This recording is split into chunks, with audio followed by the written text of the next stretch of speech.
Cougar fans, it is time. Touchdown! What a grab! It's time to raise your colors, raise your voice, and join in on the Raucous Roundtable about your favorite team, the BYU Cougars. 20, 15, 10, 5, touchdown! It's time to tailgate.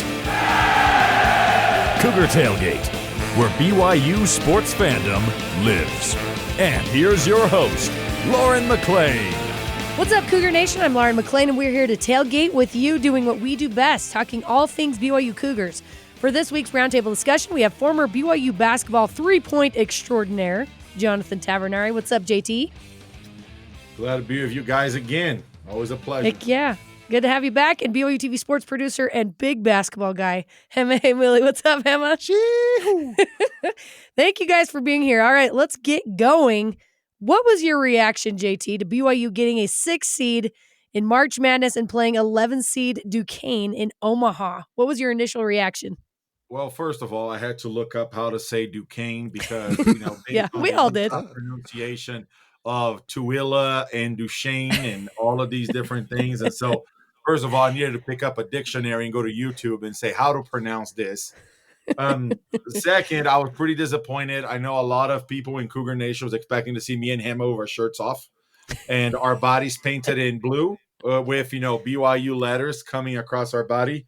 And so pretty disappointed about that. But, I think that my initial reaction was kind of like I went through the grievance, I remember this episode of Monk. I don't know if you guys ever watched Monk, that he goes through all of the phases of like grieving, and he's sad and he's crying and he's angry and he's happy. And so I think what I went for at first, I was like, we were a 6 seed. I mean, we were the highest rated 5th seed in the entire bracket. And for us to be seeded as a 6 seed, I understand that you always knock down a seed because of our Sunday play. But to see the committee make some concessions for teams like San Diego State, for Kansas, for Gonzaga, for St. Mary's, that was kind of very frustrating to see. However, I think that they were able to make up per se, and I don't want to jinx ourselves that we're gonna, something's gonna happen on Thursday, but then they kind of made up by putting us against, Duquesne, who's supposed to be a 12 or 13 or even maybe a 14 seed. So to me, at the end of the day, you balance itself out. I'm still pretty bummed out that they didn't, put us in Salt Lake City. It was a perfect situation. But, obviously now it's set and there's nothing to do about it. Really excited about the matchup in the first round, a potential matchup in the second round against Illinois. And I think it's a great bracket that, if BYU does what we've seen them do all year, they'll be able to get to the Sweet 16, which is incredible. Yeah, Gonzaga should be thanking BYU right now because I'm pretty sure it's because they got bumped up to the 5 seed because BYU wasn't there. Hema, what was your initial reaction? Same thing, and I actually, my mindset kind of changed because of JT on Twitter and how we're disappointed about the seeding, but the path to the Final Four is pretty good, right? And so I'm pretty excited about it. The thing I'm most bummed out about is Cougar Nation, if anyone is interested in buying 2 gallons of royal blue body paint, let me know because I'm kind of just real waste of money. Now. Dang it! It's a bummer that they didn't get to play locally. Man, lost opportunity. But both, same thing can be said for BYU as well as Utah State. I feel like someone should have came and played in Salt Lake, right? Then they both should have been seated higher, but whatever. That's how it is. Yeah, it is what it is. You expect the no Sunday play to be a factor every time BYU makes it to the NCAA tournament. So, it is what it is. You just got to take it. For me, they're in. Every team in the tournament is tough. BYU is tough. Just hit 35% of your threes and BYU's going to advance. And I actually love the matchup. I think it's going to be awesome. Again, there's no guarantees.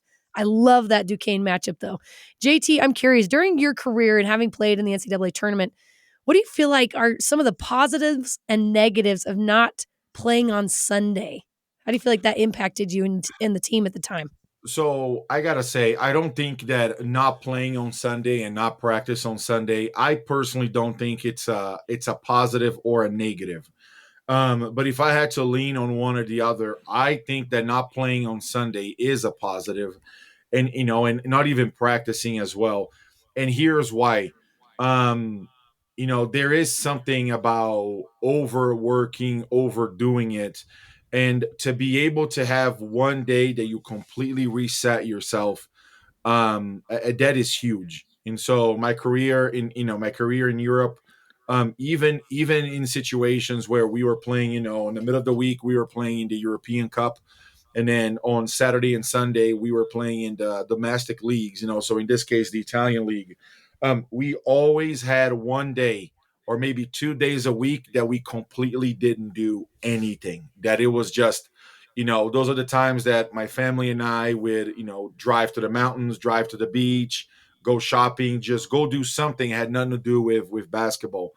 And so for BYU, because of our religious, beliefs, and and obviously because of the church, that happens to be on Sundays. And so I think is awesome. I think it's phenomenal. Shout out to Mark Pope for doing, a lot of event, and I don't want to say events, but organizing situations where maybe it's a fireside, maybe it's a talk, maybe it's attending church. Those are things that we often did, and one of the reasons why I feel like I've continued to always make myself available to different wards, stakes, and so on, to do a fireside. I have one coming up on Sunday with the Salem stake. But to do all of these things, and I think BYU is the one that experiencing that at BYU is what allowed me to have the feeling that I have right now. And so I think that it's a positive. It's definitely not a negative to not do anything on Sunday. I love that. And I love what Mark Pope said on BYU Sports Nation on Monday, that he said we're a really faithful group. So it's not even anything that they even thought about. Like when they got the 6th seed, I'm sure internally they were disappointed. But he said we didn't even talk about that because it is what it is. You don't play on Sundays, and so they got to figure it out somehow. And he said we're all faithful people, and so you just roll with it. And he said it all works out for a reason, right? I think it's really cool that Pope says that they're faithful people, and we saw it, with the last game in Ali Khalifa's observance of Ramadan and fasting and stuff like that. And I think it's important. The type of faith that we practice isn't necessarily the point. It's the fact that each player practices a faith, right? And it makes them who they are, And so I think observing, the Sabbath day, whether it's Saturday or Sunday for the players on BYU's teams or any other day, I think it's important because it helps ground them, who they are, keeps them tied to what they're doing, helps their focus, other than the spiritual, that benefits that come from it. As a big basketball guy, I hate to relate it to football, but it's tough because for football, BYU football, we love our players and we want to see them exceed at the next level, which is on Sundays, right? And so, like JT said, coaches, especially Mark Pope, doing the firesides thing is important. And hopefully players can figure out a way to, keep the days holy that they can whenever they're confronted with choices that they have to make. And it's just tough. That's just how the world is, certain professions. One thing I would add to that too, Hema, that I think it's really cool is, for about for the decade that I was in Europe, I want to say that about 95% of my games were at least on Sunday. But that created a lot of opportunities for me to preach the gospel. And so, for instance, I would go to church and then I would go to shoot around. Then I would come back to church. We had 3-hour church back in those days. Yeah. And so, I, that's something that I often did. If I was on the road, I always tried to find, a chapel nearby or a ward nearby or a branch. But if not, I try to get with the missionaries to have them come in and bring me, a sacrament for me to partake. But it also opens a lot of discussions with my teammates. They would say, "Hey, why do you always wear, white underwear and an undershirt? I mean, why are you already wearing that stuff?" And, they would say, "Why don't you drink wine? I mean, we are in Tuscany, the world capital of the finest wines and champagne in the world. And you're just drinking, sparkling water. I mean, what's wrong with you?" And it always just, I was always able to have these opportunities to bring it back and say, well, we have my religion and this is what we believe and internal families. And so I love what you said. I think that guys that go on to play on, we always say guys that go on to play on Sundays, right, talking about the NFL, it's a huge missionary tool. And I think that it's a way for you to take advantage to truly enter to learn, go forth to serve, because the world is our campus. No, I love what you said, and I love that there are many different religions here at BYU that are kind of being put on a pedestal, being put in the spotlight, especially with Ali Khalifa. And I think that's a great thing for other people to see about BYU as well, being more welcoming and inclusive of other religions. So I love that. All right, let's go to our fan segment. We asked you, the fans, how far BYU will need to go in the tournament for you to consider it a successful season. One of our producers, Carter Bond, spoke with a couple of you, and here's the first response. I think BYU's already had a successful season. This far exceeds any expectations anyone had for them. But now that we're here, we got to adjust our expectations. And so I'd say they have to win a game. They have a high seed. Last time they were in this position, they didn't perform. They got upset. So they need to win one game in this tournament. How nervous are you for their first round game? I'm not that nervous. Cougars are dogs. Going to Omaha. They're going to shoot lights out. And I think they win this game by double digits. The Cougs are dogs. Dogs. I like that. I think he's got a point. BYU has already had so much success this season, and they, in fact, haven't won, I think, a round of 64 games since 2011. JT, so around your time, just that's kind of crazy. BYU, for that fact, BYU needs to do it. But then again, Duquesne hasn't even made it to the NCAA tournament, I think, since 1977. Oh, so they got a leg up on BYU for that. But for you guys, how far do you see the Cougars realistically making it in the tournament, Hema? Oh my goodness. Okay, realistically, I think they could get to the Sweet 16, and it's kind of just I try not to be blue goggles or anything like that, but this team's good.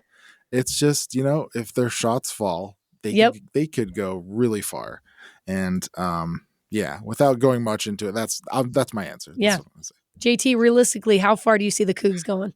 When you live by the three and die by the three, it just depends on how many threes you make, right? And so, I think that they can get by, Duquesne on Thursday.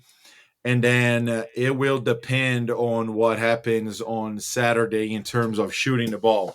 And so I think realistically, if the team shoots the ball well, they could make a run and go to the Final Four. I don't see why not.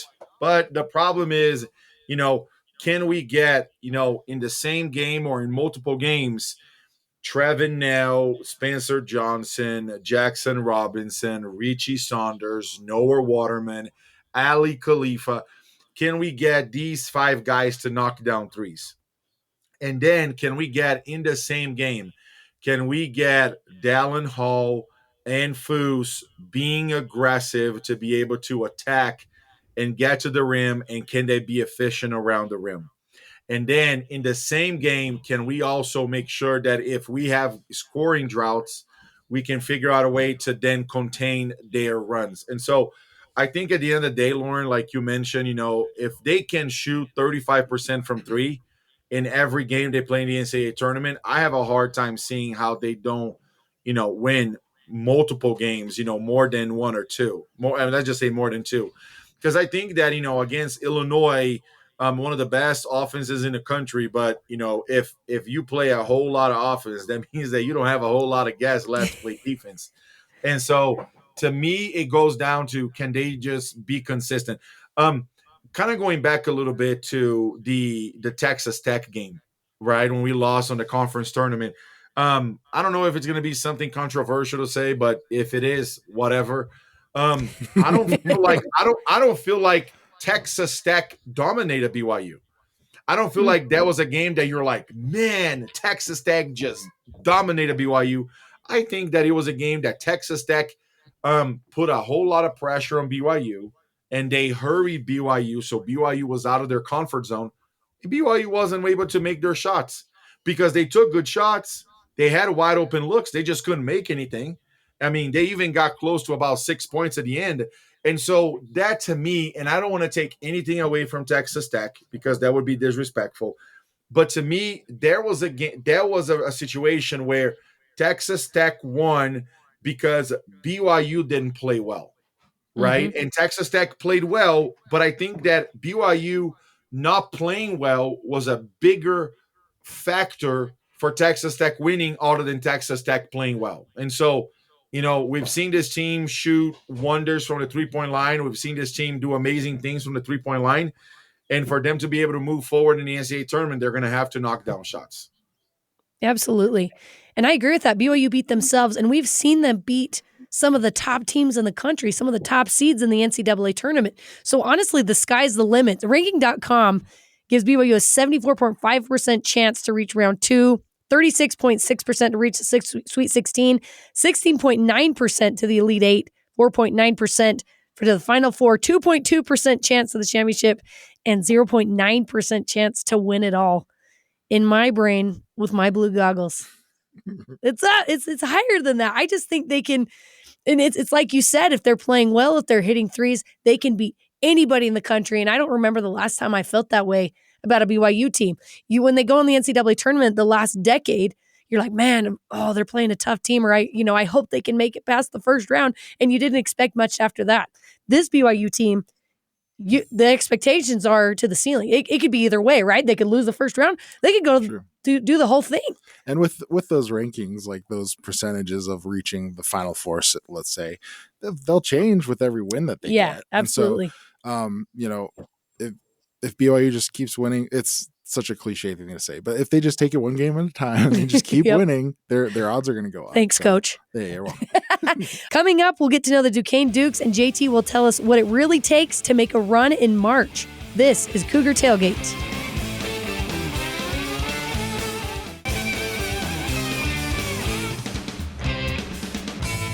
Welcome back to Cougar Tailgate. I'm Lauren McClain with Hema Heimuli and Jonathan Tavernari. Let's get into some game specifics a little bit. For Duquesne, Day-Day Grant averages 16.7 points per game. Jimmy Clark III, 15.1 points per game and 3.8 assists.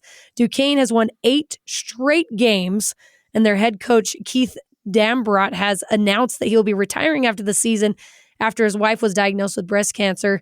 And the sportsbooks currently have BYU at a 9.5 point favorite in this game against the Dukes. By the way, the Cougs have not won a round of 64 games since 2011. So do you guys agree with Vegas on this one? The Dukes clearly have a lot to play for. This could potentially be their head coach's very last game. He coached for 26 years. They got a lot to play for. Haven't been here since 1977. JT, do you agree with Vegas on this one that BYU should be a 9.5 point favorite? I think that in some way, somehow, Vegas always knows. And I don't know how they know, but Vegas knows. And I think that, when they were setting up foundation there after, we the Mormons sold all the land and we got the heck out of there, I think they made a deal with the devil. And Vegas knows. Because I don't know how they figured this stuff out. But like the odds that they are usually right, it is like it's crazy. But I think there's a lot of from the side of Duquesne, there's going to be an emotional aspect to it. You saw LeBron tweeting about Coach Dambro, which was his high school coach.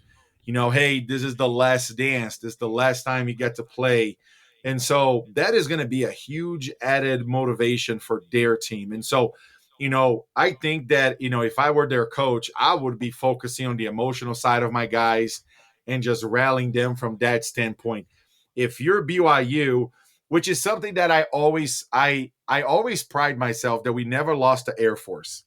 And so I always remember thinking, I'm going to play against Air Force. These are cadets. These are like military folks that they are going to go to war, and they are just like the toughest of the tough, right? I mean, they are. And so I always took pride that I'm like, okay, so these are the toughest of the tough. But whenever we got on a basketball court, I outplay these guys. I out hustle these guys. And so I think the way the BYU needs to approach that game is they're going to be having their emotions, turned to an 11. BYU is going to have to match that but also be able to be very surgical with how they play. I think it's a fair thing to say that they might win by double digits, but kind of not being cliche like Hema was. But if you just take one game at a time and you do win, I mean, you need to win one game, and the hardest game to win in a tournament, it's the first one, because you're just getting started and you're kind of, I don't know what's going to happen. You're kind of going through the motions. If you're able to win the first game, all of the other games, they are always less difficult because of the emotions of that first matchup. Agreed. Yeah, Hema, what do you think? Vegas always knows. Vegas always knows, but man, the coach retiring and all that stuff, that's like the makings of a Disney movie. So that's kind of tough. I think there's going to be some extra juice on the Duquesne side of things, but I don't see how BYU loses this one unless they just are awful on offense. They're going to win. BYU, they're so difficult to guard. And if you've never faced them before, things can get out of hand quickly. And a team like Duquesne, I don't think has faced a team like BYU this entire season. The Cougars can be very dynamic offensively if they're hitting their shots. So I definitely see BYU pulling off this first win. Duquesne is coming off a miracle conference tournament run and are red hot right now. Meanwhile, BYU went 1-1 in the Big 12 tournament, blowing out UCF, then losing to Texas Tech. How much stock do you put into something like where a team has been red hot in conference tournament play and that streak is going to continue? JT, let's start with you. Do you think that's a thing? I think that every time you start a new part of the season, everything resets. And so as you finish the non-conference schedule and you start conference, the schedule resets. As you finish the conference and then you go to the conference tournament, that's another season. And then as you finish the conference tournament and you go into postseason in terms of the NCAA tournament, the NIT, that's another season. And so it's almost like, not to get religious, but it's almost like the gospel. You get another chance. You get another go at it. You get to kind of restart and start to have a fresh beginning. And so that can do wonders for a team, but that can also, to your point, Lauren, that can also, throw a little bit of a bucket of cold water to a team that is in super momentum. And so I think that depending on the specific way and the specific team, if you're the coach, I will go into different ways to navigate that. So, you mentioned Texas Tech, right? And then so like to me, if I'm Mark Pope, I'm going, look, guys, we've played this way, and this way, and it got us to this point. I wouldn't go too far off that, right? Maybe you adjust a minutes here and there. You saw what happened when you try to play Foose more minutes than you did Ali Khalifa on the Texas Tech game. But again, on the Texas Tech game, Ali was hurt and so on. So you try to do different things, to be able to motivate your guys, but, stay true to who you are. And I wouldn't try any radical changes because people, us humans, the more constant we are with what we do, the better we are. And I think this team, which is one of the reasons why Mark hasn't really changed a whole lot of the lineups and stick with Jackson Robinson coming off the bench. So, yeah, stick with what works. JT, from what you've seen, what is the singular most important thing that makes a team successful in March? Guard play.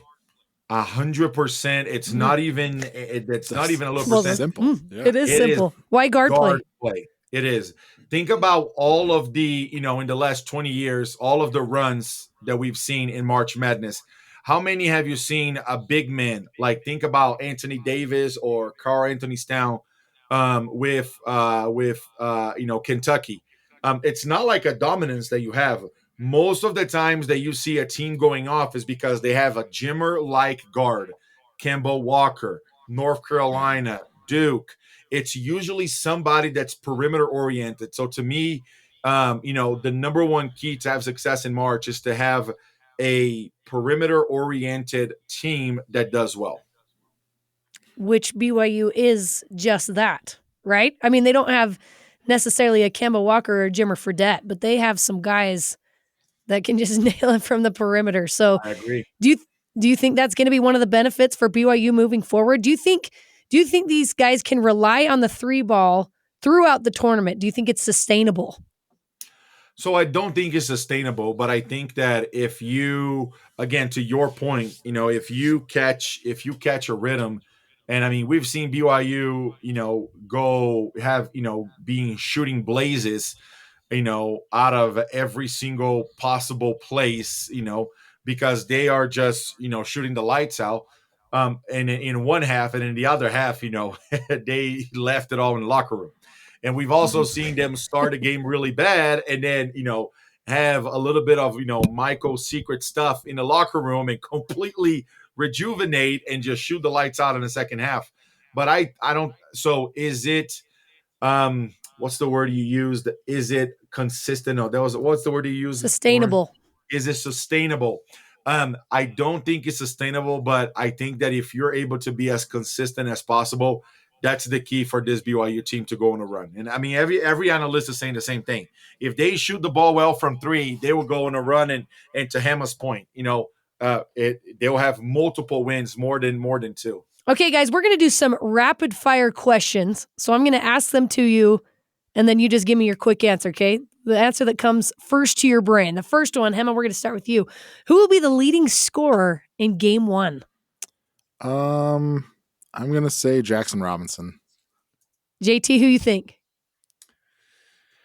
I am going to go with Richie Saunders. Ooh, the Colonel. Richie Saunders. And I'm going to go with Trevinell. Okay. I feel like he's due, man.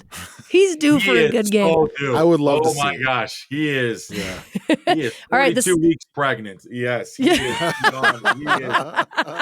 due. Yes. He is overdue. All right, the next one. Will BYU shoot above or below 35% from three in the first game? Hema. I'm going to say above.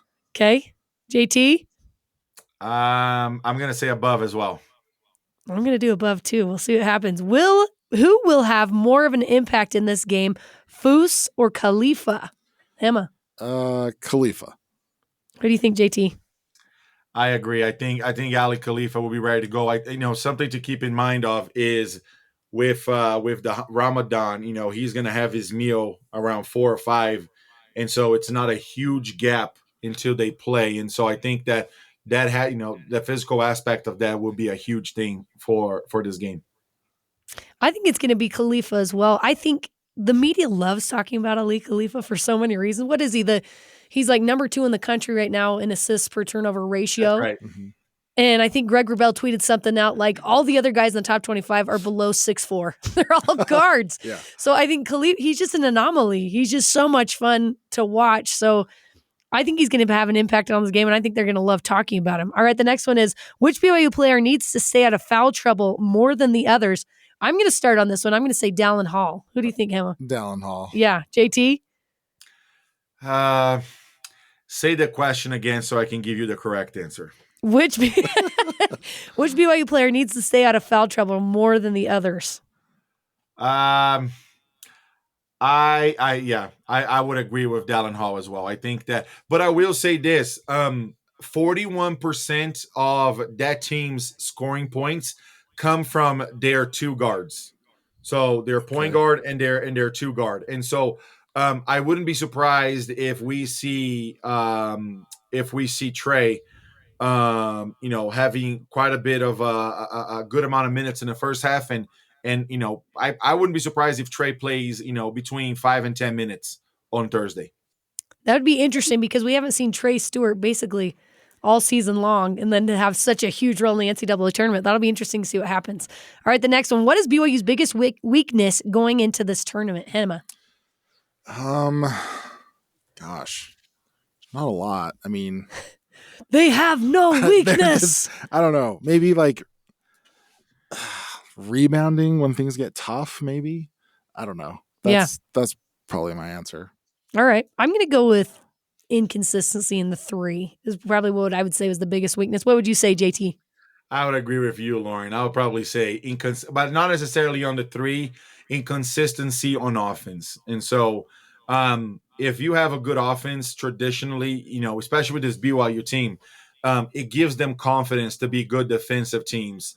But it's just not one of those things that we've seen that when they're not scoring, they're getting a ton of stops. So to me, inconsistency.